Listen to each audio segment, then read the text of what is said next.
따라하겠습니다. 마음이 청결한 자. 제 6번째 복, 제 6복을 오늘 우리가 다루도록 하겠습니다. 우리가 공부하는 이 8복을 배우면서 우리 성도님들은 어떤 깨달음과 또 삶의 변화를 위한 도전을 받고 계신지 모르겠습니다. 잠깐 권사님 기도하셨듯이 우리가 복이라는 것이 불로장생하고 무병장수의 만사형통 이런 것이 복인 줄 알았는데 사실 복을 열고 보니까 그런 것들이 아니라 먼저 우리의 영혼의 만족, 하나님 앞에서 설 수 있는 천국 시민의 자격을 갖게 된 것이 가장 큰 복이라고 우리는 지금 배우고 있습니다. 그러면 이 복을 우리가 좀 잘 알아야지만 진짜 세상을 살아가면서 천국 백성으로서 살아갈 만한 힘과 또 능력을 저희가 얻을 수 있을 텐데 그런 고민을 우리가 이제는 해야 될 차례인 거예요. 우리는 산 위에 좌정하신 왕으로 오신 예수님 앞에 둘러앉아 그분의 음성을 직접 듣는 마음으로 이 말씀을 대해야 합니다.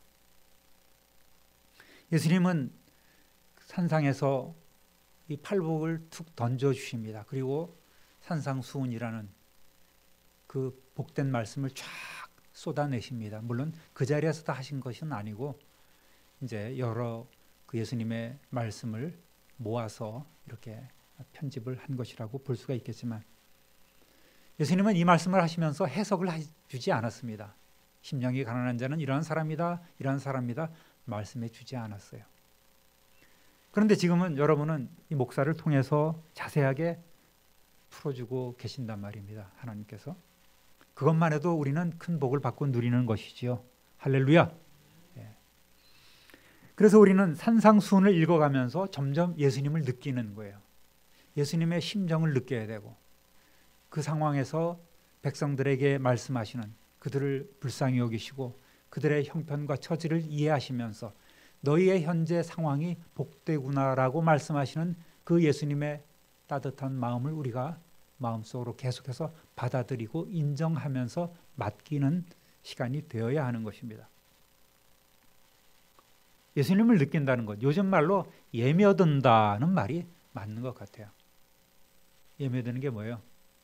예수님이 스며드는 거예요. 우리의 삶 전체 그 보혈로 싹 스며들고 내 영혼에 스며들고 또 성령이 내 머리끝부터 발끝까지 기름으로 흘러내리게 하는 완전히 예며드는 그런 삶을 우리가 살아야 합니다. 그것만 해도 우리는 큰 복을 받고 누리는 것입니다. 이렇게 예수님께서 온전히 우리의 삶에 스며드시면 그 말씀이 성령님이 스며들면 우리는 점점 변화될 수밖에 없는 거예요. 저는 기대가 됩니다. 저도 옛날에 산상수훈을 이렇게 여러 번 설교를 하고 그랬지만 지금 와서 그 원고들을 보니까 참 많이 부족했구나라는 걸 새삼스럽게 깨달아요. 그래서 이 말씀을 또 대하는데 어떤 때는 잘 나가고 어떤 때는 나가지 않습니다.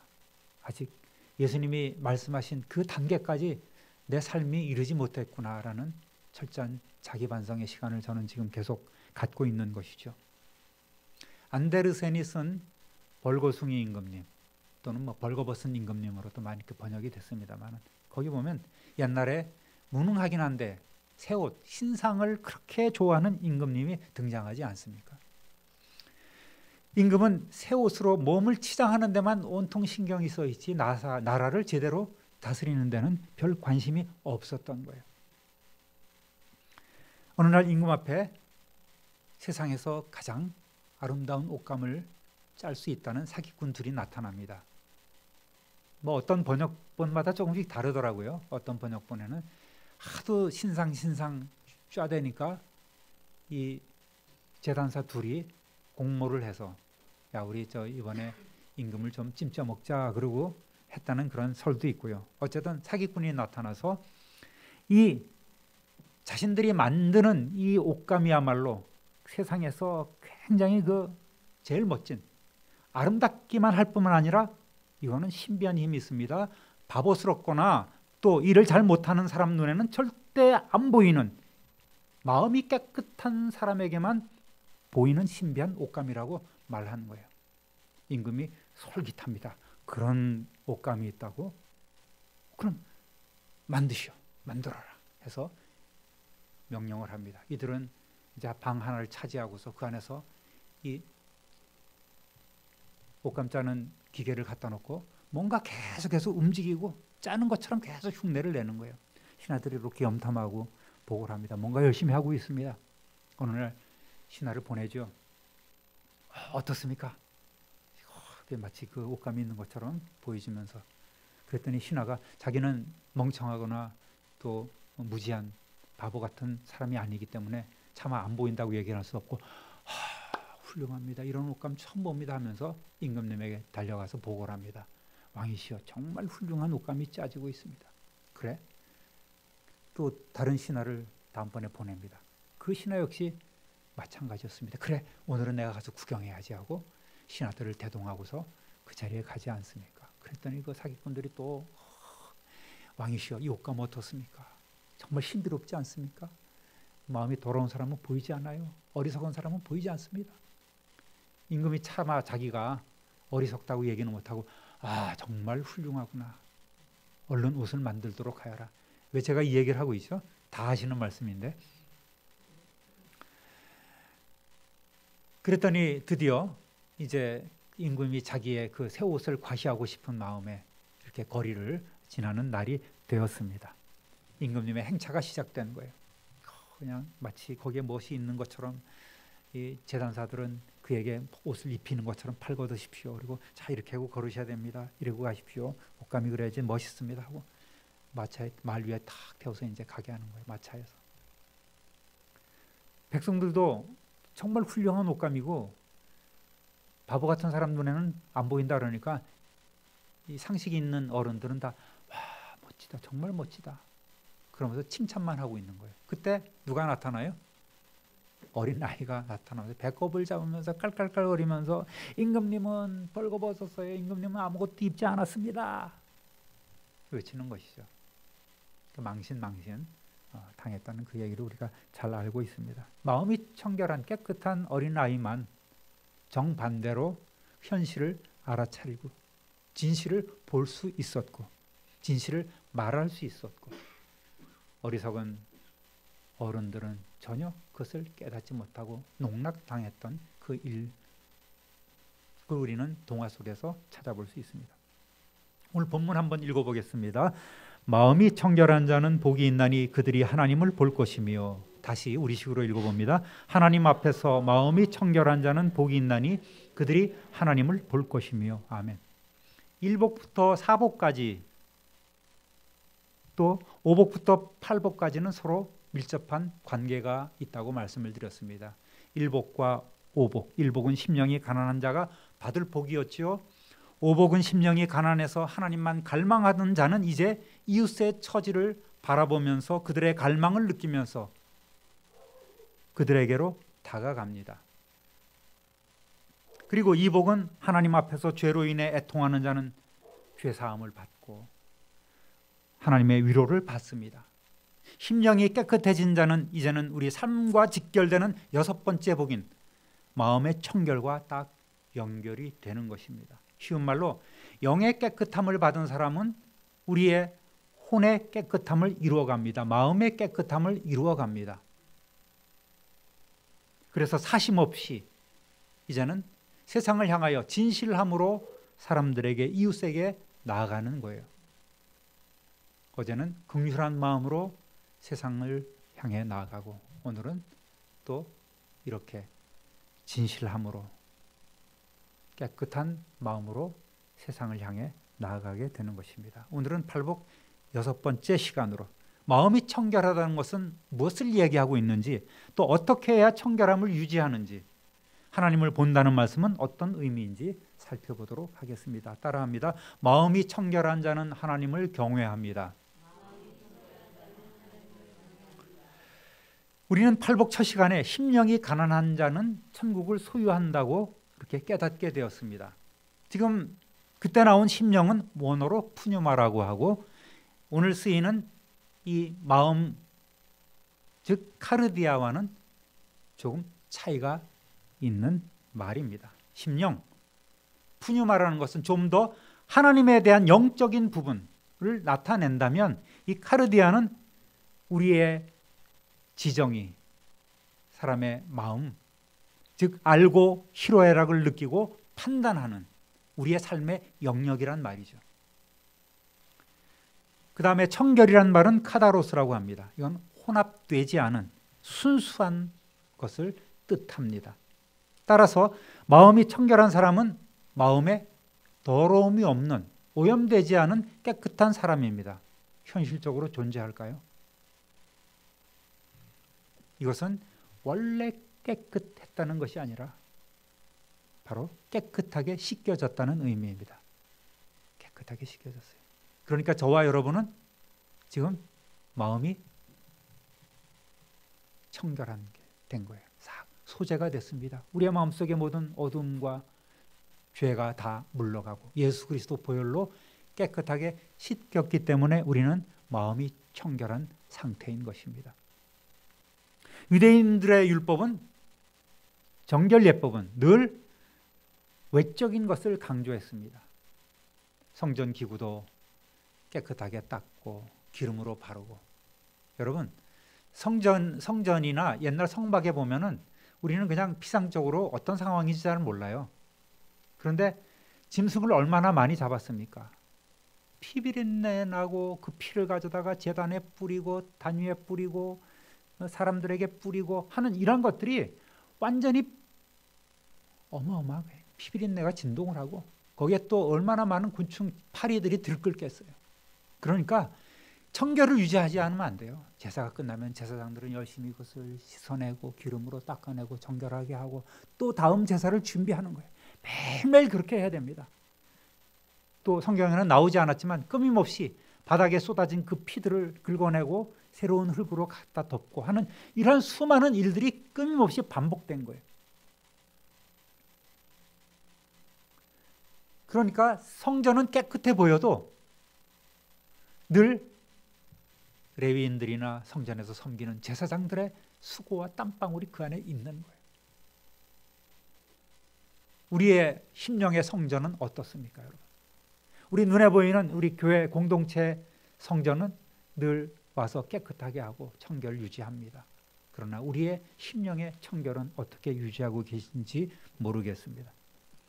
유대인들은 이렇게 정결 예식을 강조했어요. 남의 집에 들어갈 때 손을 씻어야 되고 발을 씻어야 되고 뭘 어떻게 해야 되고 주인은 뭘 줘야 되고 이런 예법들이 많아요.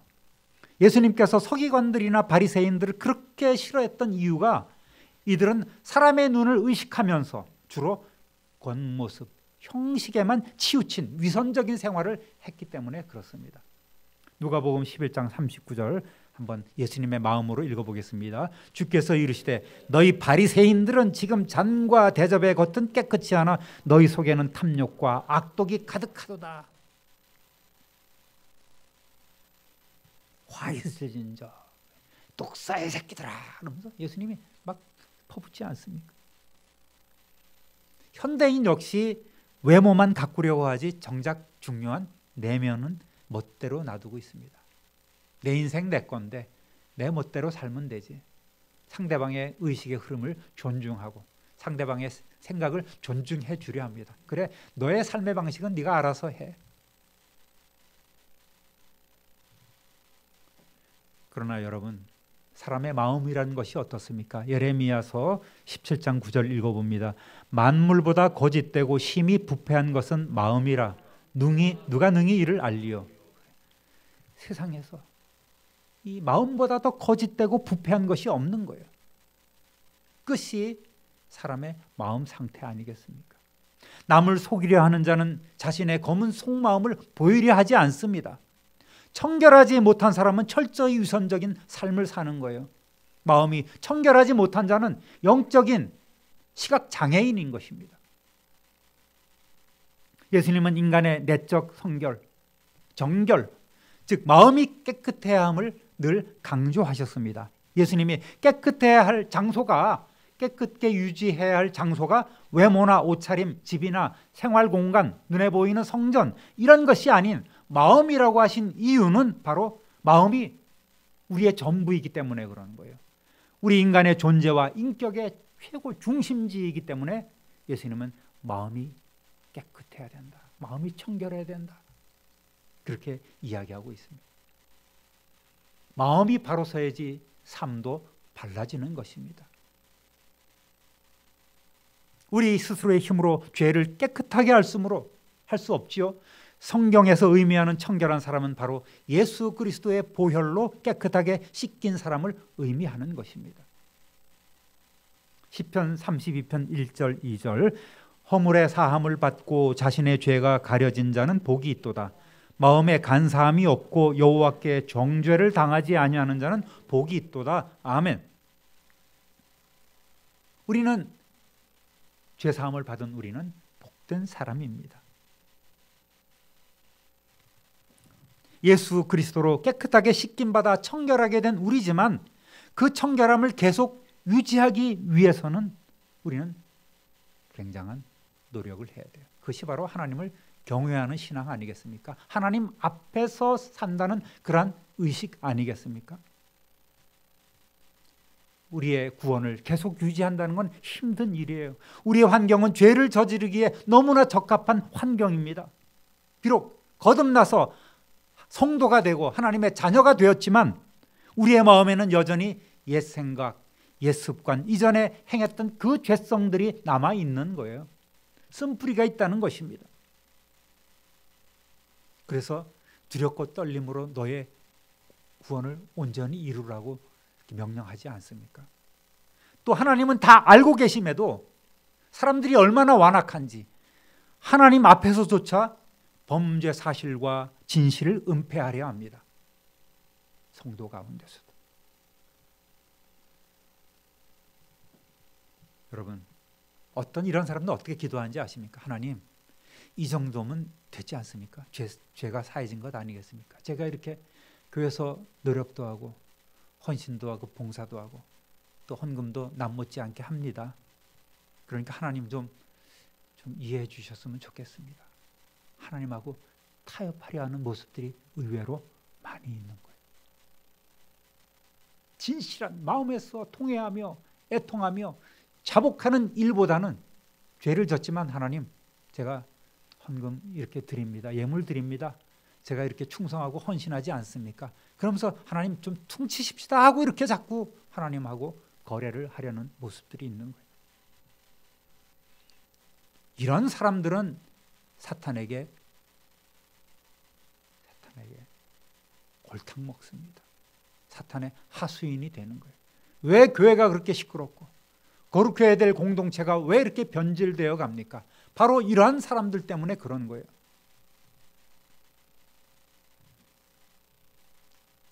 마귀는 이러한 사람들을 더 힘차게 공격해댑니다. 미혹합니다. 강하게 나오지 않아요. 그래, 그 정도면 됐지. 하나님도 이해하실 거야. 스스로 자기에게 최면을 걸고 스스로 정신 승리를 하게 합니다. 마귀는 우는 사자처럼 삼킬 자를 찾고 갖가지 수단과 방법을 동원해서 미혹하려 하는데 특히 하나님의 자녀들을 넘어뜨리기 위해서 혈안이 되어 있는 거예요. 여러분, 교회 공동체에서 사탄이 누구를 제일 먼저 넘어뜨리려 하겠습니까? 네? 왜 목사를 가리켜요? 나라고 그래야지. 그게 진실한 거 아니에요? 가만히 보니까 화나네. 왜 목사를 가리켜요?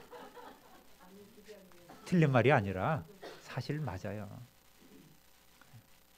어쨌든 피곤하게 하고 어쨌든 골치 아프게 하고 못 살게 구는 거예요.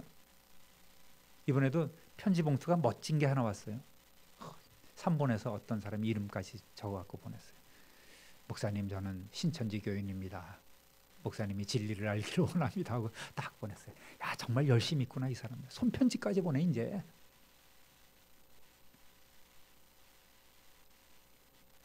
여러분, 다시 한번 묻습니다. 사탄은 오늘 누구를 제일 먼저 공격해요? 그렇죠. 그게 정답이에요. 이제 목사라 그러지 마세요. 물론 그 틀린 말은 아니지만 나를 공격하고 있는 거예요. 성도라고 나는 직분자인데 나는 교회에서 어떤 위치를 차지하고 있는데 그런 사람을 공격합니다. 교만한 사람을 공격하는 거예요. 어리석은 사람을 공격하는 것입니다.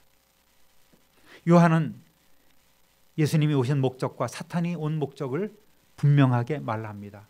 요한복음 10장 10절 읽어볼까요? 도둑이 오는 것은 도둑질하고 죽이고 멸망시키려는 것뿐이요 내가 온 것은 양으로 생명을 얻게 하고 더 풍성히 얻게 하려는 것이라. 아멘. 이 도둑들의 세계에서 주제가가 있다고 전에 말씀드렸죠. 알고 계십니까? 들어보셨죠? 네 것은 내 것이고 내 것도 내 것, 네 건 내 것, 내 건 내 것. 이것이 바로 도둑들의 심보인 거예요. 사탄이 이런 마음인 거예요.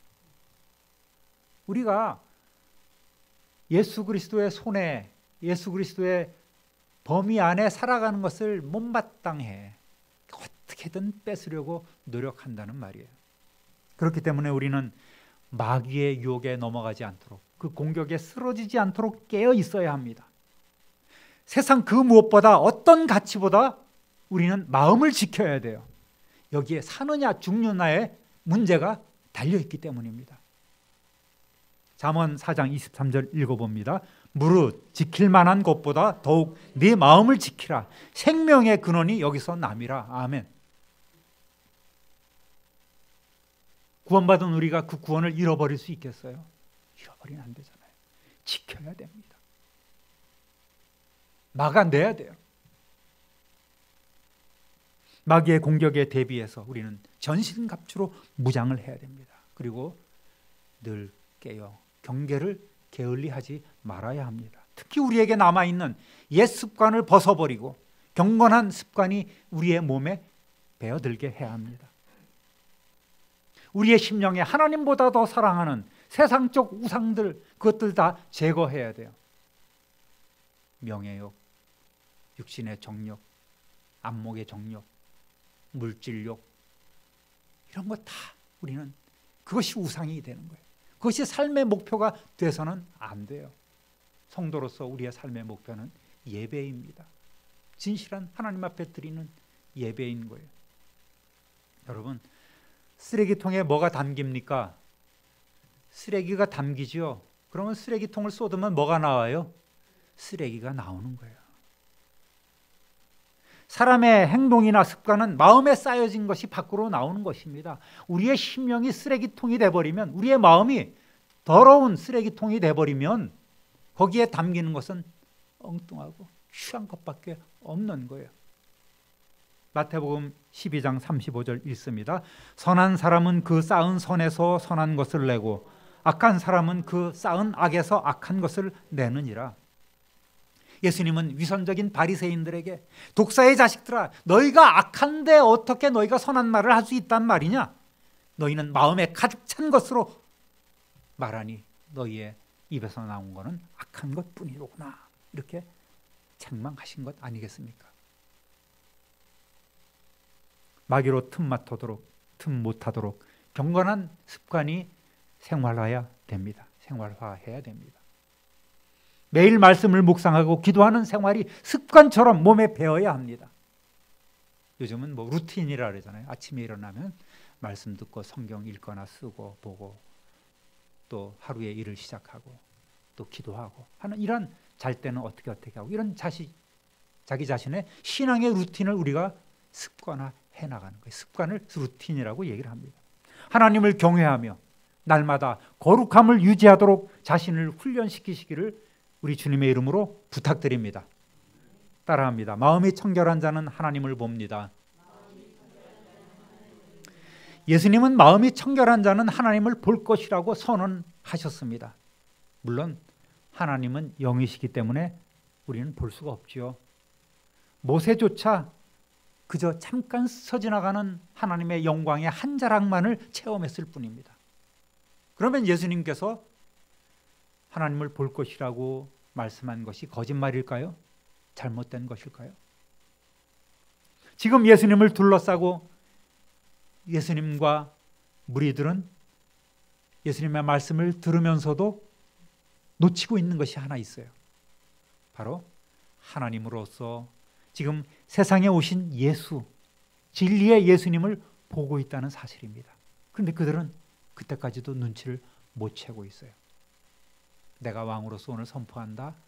천국의 백성들은 이러한 사람이다. 너희는 내 백성이라고 예수님은 은연중에 이렇게 말씀을 하고 계시는데 사람들은 아직 눈치를 못 채고 있는 것입니다. 요한복음 12장 45절 읽어봅니다. 나를 보는 자는 나를 보내신 이를 보는 것이니라. 할렐루야. 이들은 이미 하나님을 봤어요. 보고 있습니다. 그렇지만 예수님께서 하늘로 올리우신 이후로는 예수님을 볼 수 없지 않습니까? 여러분, 예수님 보신 분 있습니까? 사진 많이 보고 잠자면 예수님 본다고 그렇게 하는 분들도 있어요. 여러분, 사진에 나오는, 그림에 나오는 그 예수님이 진짜 예수님 아니에요. 잘못된 그림이에요. 그거는. 예수님은 유대인이고 동양인인데 금발이 웬 말입니까? 푸른 눈이 웬 말이에요? 그렇지 않아요. 백인 아닙니다. 예수님은 동양인이에요. 가무잡잡한 팔레스타인 지역에 있는 그런 아시아인인 거예요. 물론 영광을 입으신 예수님의 모습은 우리가 상상할 수 없을 거예요. 정말 빛나고 영광 가운데 계신 그 예수님은 참 이 다음에 만난다면 여러분 어떻게 할 거예요? 그 감격적인 순간을 한번 여러분 상상해 보십시오.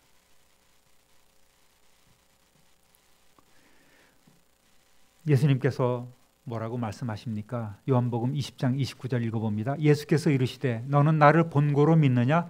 보지 못하고 믿는 자들은 복되도다 하시니라. 아멘. 여러분, 예수님을 본 적이 없는데도 예수님을 믿고 있는 여러분은 정말 복된 분들입니다. 할렐루야. 복된 분들이에요. 마음이 청결한 자는 복이 있는 사람이라고 말씀하셨습니다. 마음이 청결한 자는 하나님을 볼 수 있다는 말이에요. 이 본다는 말은 어떤 의미입니까? 영적인 눈이 밝아져서 하나님을 볼 뿐만 아니라 하나님을 알고 경험하며 체험하면서 교제하게 된다는 말이에요. 하나님과 더불어 교제한다. 그것이 아는 것입니다. 성도는 이미 하나님을 보며 사는 사람들입니다. 그런 성도는 그들의 삶에 힘과 권세가 있는 거예요. 고린도후서 4장 6절 읽어봅니다. 어두운 데에 빛이 빛이라 말씀하셨던 그 하나님께서 예수 그리스도의 얼굴에 있는 하나님의 영광을 아는 빛을 우리 마음에 비추셨느니라. 아멘. 직접적인 하나님의 영광의 빛은 아니지만 오늘 우리는 예수 그리스도를 통해서 하나님의 영광의 빛을 체험하고 있습니다. 할렐루야. 우리는 하나님의 빛 안에 사는 사람들이에요. 영이신 하나님은 우리가 볼 수는 없지만 그 영광 가운데 우리는 살아가고 있습니다. 그리고 그 하나님께 영광을 올려드리고 있습니다. 그래서 하나님의 뜻을 깨닫고 주님의 영이신 성령 하나님과 동행하는 사람이 되는 거예요. 저와 여러분은 이미 성령 하나님과 동행하는 하나님의 백성 된 줄로 믿습니다. 할렐루야. 청결한 마음으로 하나님을 바라보는 자는 비로소 주님의 마음으로 이제는 하나님의 그 눈으로 이웃을 바라볼 수 있는 거예요. 그래서 오복부터 팔복까지는 세상을 향한 시선이 우리에게 있어야 된다고 말씀을 드렸습니다. 온유한 마음으로 세상을 향하여 긍휼한 마음으로 우리는 다가갈 수 있습니다. 비록 모든 사람들이 죄 아래 태어났지만 모두가 하나님의 형상으로 지음받은 존재이기에 여전히 존귀하고 온 천하보다 귀한 존재로 우리는 그들을 바라볼 수 있습니다. 겸손하게 나보다 남을 낮게 여기며 살아갑니다. 이웃에 대하여 성도들은 간사함이나 거짓이 없습니다. 그런 삶을 우리가 살아가야 된다는 거예요. 하나님 앞에서 마음이 청결한 자는 이제는 세상을 향해서도 청결한 깨끗한 마음으로 그들을 대할 수 있는 것입니다. 예수님은 세상에 계실 때 어떤 사람도 편견을 가지고 대하지 않으셨습니다. 나오는 모든 사람들을 사랑하셨습니다. 물론 가끔씩 책망도 하시고 때로는 그들에게 저주도 퍼부으시기도 했지만 그 마음은 어떤 마음이었습니까? 그들이 돌아오기를 바라는 마음이 더 컸던 거예요. 그래서 십자가상에서 예수님은 그들의 죄 사함을 하나님 앞에 호소할 수 있었던 것입니다. 사랑하는 성도 여러분, 하나님의 자녀들인 우리들은 오늘 세상 모든 사람들을 동일하게 사랑으로 대하면서 편견 없이 바라보아야 합니다. 이처럼 주님의 마음으로 하나님의 눈으로 바라보는 것이 곧 청결한 마음인 거예요. 이런 하나님의 자녀들에게는 훗날 우리가 주님과 더불어서 온전히 얼굴을 맞대고 볼 날이 올 것입니다. 여러분, 기대해도 좋습니다. 제가 장담합니다. 고린도전서 3장 12절 읽어봅니다. 우리가 지금은 거울로 보는 것 같이 희미하나 그때는 얼굴과 얼굴을 대하여 볼 것이요 지금은 내가 부분적으로 아나 그때에는 주께서 나를 아신 것 같이 내가 온전히 알리라. 아멘. 이상하다. 거울을 보면 밝은데 왜 거울을 보듯이 희미하다 그랬나? 요즘 쓰여지는 성경이라면 그렇게 표현 안 했을 거예요. 그런데 그때 당시 이 거울은 어떤 거울이었습니까? 청동 거울이었잖아요. 그죠? 그러니까 막 문질러 갖고 반질반질하게 해서 윤이 나게 했는데 이렇게 봐도 흐릿해. 그래서 그때는 표현이 이런 거예요. 지금은 거울을 보는 것 같이 희미하지만 그때는 얼굴과 얼굴을 맞대고 대면해서 볼 것이라고 약속해 주셨습니다. 그 영광의 주님을 생각해 보십시오. 그 영광의 순간을 한번 상상해 보십시오. 내 마음을 지켜 내 마음의 청결을 유지하기 위해서는 우리는 늘 하나님을 경외해야 합니다. 하나님 앞에서 살아가야 합니다. 불꽃 같은 눈으로 우리를 바라보시고 또 우리를 지켜보시는 그 하나님 앞에서 살아가듯 우리는 살아가야 합니다. 그것이 주 안에서 사는 것입니다. 또 그러한 심령으로 우리는 세상을 바라봐야 하고 이웃을 바라봅니다. 오늘도 성령님으로 동행하시는 주님의 뜻에 따라 마음을 깨끗하게 하여 하나님을 늘 배없는 은혜의 삶을 살아가시기를 우리 구주 예수 그리스도의 이름으로 축원합니다. 축원합니다. 축원합니다.